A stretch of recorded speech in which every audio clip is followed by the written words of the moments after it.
Hi everyone, this is Cooking with Kurt. Today my husband Donald and I are going to show you how to make a 4-layer carrot cake with a maple brown butter cream cheese frosting, just in time for Easter celebrations.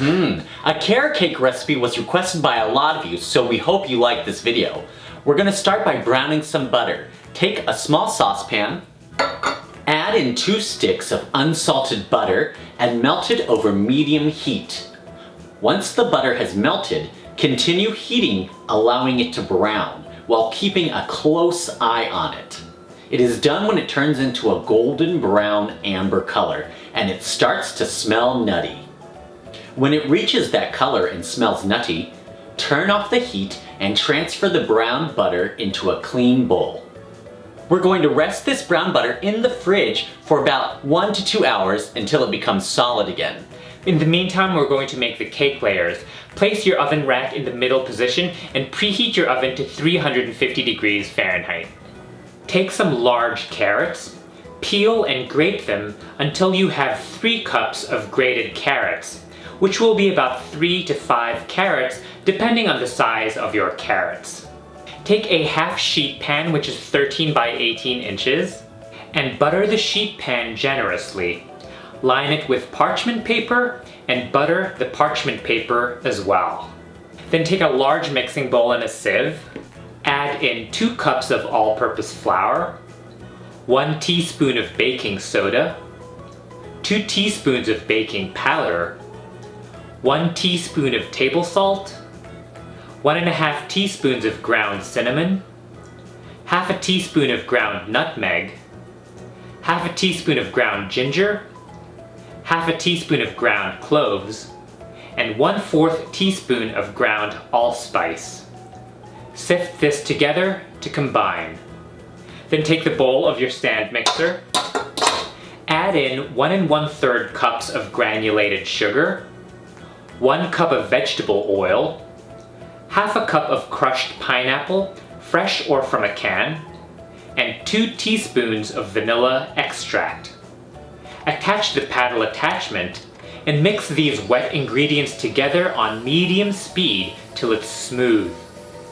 Then, one at a time, add in 4 large room temperature eggs, waiting for the previous egg to get fully incorporated before adding the next one. When these wet ingredients are fully combined, turn the mixer speed down to the lowest speed and slowly add in the dry ingredients. Continue mixing until they are just combined. Detach the bowl from the stand mixer and scrape down the bowl. Add in the 3 cups of grated carrots and fold these in until the batter is uniform and everything is well combined. Scrape down the bowl again. Pour this batter into the prepared baking sheet and smooth the surface out with a spatula as much as you can. We're going to bake this in our preheated oven at 350 degrees Fahrenheit for 18 to 20 minutes, or until the center of the cake is firm to touch and springs back when gently pressed. Place the pan on a wire rack and let the cake cool completely to room temperature. While the cake is cooling, we're going to work on our brown butter maple cream cheese frosting. When the brown butter is firmed up, take the clean bowl of your stand mixer and add in the firmed brown butter and 16 ounces or 2 bars of cold cream cheese. Add the paddle attachment and beat this on medium-low speed till the brown butter and cream cheese are incorporated and look fluffy. Then turn down the mixer to low speed and slowly add in 1½ cups of powdered sugar, carefully so it doesn't fly everywhere. When all the powdered sugar has been added, turn the speed up to medium and add in 1/4 cup of maple syrup, 1 teaspoon of vanilla extract, and 1/4 teaspoon of table salt.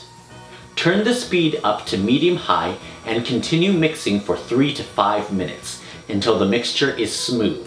Scrape down the bowl as needed. We're going to let this cream cheese frosting rest at room temperature till we're ready to use it. Cream cheese frosting softens in hot weather, so if it gets too runny on a hot day, rest it in the fridge to firm up. By now the cake should have cooled down to room temperature. Dust some powdered sugar over the surface to prevent sticking. Then place a big rectangular piece of parchment paper that's bigger than the cake over the cake. Then quickly and carefully flip the cake over onto the parchment paper. Lift off the sheet pan and peel off the parchment paper the cake was baked with. With a sharp knife, cut the cake in half vertically, then again in half horizontally, so that you end up with 4 rectangles that are about the same size. The rectangles should be about 6 inches by 8 inches each. Take whatever dish you'll serve the cake in. For this, we're using a flat wooden board. Place the first rectangle in the middle of the serving dish. Add 2/3 cup of frosting over the cake and spread it to create a flat, even layer of cream cheese frosting. If you notice that the 4 rectangles are thinner in some parts and thicker in other parts, try to even them out by placing the thin part of one rectangle over the thick part of the previous rectangle, so the overall assembled cake evens out in terms of its height and thickness throughout the cake. Do the same thing with the second rectangle, and again adding 2/3 cup of frosting on top, then spreading it evenly. And again with the third rectangle, and spreading 2/3 cup of cream cheese frosting on top, creating a flat layer. Finally, place the 4th rectangle of cake on top. Apply a thin layer of frosting on the top and the sides of your cake as a crumb coat. I'm using a bench scraper to smoothen the surfaces as much as possible. Let the cake with the crumb coat rest in the fridge to firm up for 30 minutes. We're letting the remaining frosting rest at room temperature so it stays spreadable. When the crumb coat has firmed up, coat the top and the sides of the cake with a final layer using the remaining frosting. Again, I'm using a bench scraper to smooth out the top and the sides as much as possible. Let this cake rest in the fridge for the newly applied frosting to firm up and stabilize. Now this last part is optional, but we're going to garnish the cake with pecans. So while the cake is resting in the fridge, take about 1 cup of pecans, coarsely chop them into small pieces. Heat a skillet over medium heat. Add the chopped pecans and toast them until they're slightly browned and fragrant. Transfer them into a clean bowl and let them come to room temperature. When the chopped and toasted pecans have cooled to room temperature, decorate the cake by gently pressing them onto the sides. I'm pressing the pecans only halfway up the sides of the cake. There should be enough pecans to do this on all 4 sides. Then clean off the serving dish as needed. Chill the finished cake in the fridge for a minimum of 2 hours to overnight for the layers to set. Take it out of the fridge about 20 to 30 minutes before serving for the frosting to soften up and for the cake to have a more vibrant flavor. And there it is, a 4-layer carrot cake with a delicious maple brown butter cream cheese frosting. Ang sarap! Sarap. Yum. So good.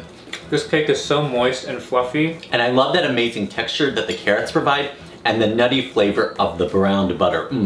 Thank you all so much for watching. Please let us know in the comment section below if you're planning to make this carrot cake. Send us pictures of your creations on Facebook and Instagram. The links are below. And if you like this video, don't forget to give us a thumbs up and subscribe to Cooking with Kurt. And don't forget to click on the bell so you get notified when we post new cooking videos. Maraming salamat!